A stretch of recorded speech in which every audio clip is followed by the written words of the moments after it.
I ran into this last week. Here's what fixed it for me. If you're looking to enhance your account security on Remitly, enabling two-factor authentication to FA is a great step. Here is how to do it in 5 simple steps. Step 1. Log into your account. Before changing your settings, use the sroc.com link in the description to open the password strength checker, then update your password if needed. Step 2. Access account settings. Once logged in, navigate to the account settings. This is usually found in the top right corner of the screen under the profile icon. Step 3. Find security settings. In the account settings menu, look for the security settings section. This is where you can manage your two-factor authentication options. Step 4. Enable two-factor authentication. Toggle the option to enable two-factor authentication. You will likely need to enter your phone number for verification.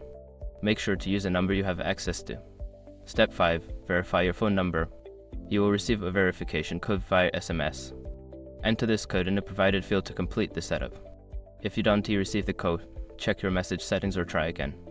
By following these steps, you can easily set up two-factor authentication on your Remitly account, adding an extra layer of security.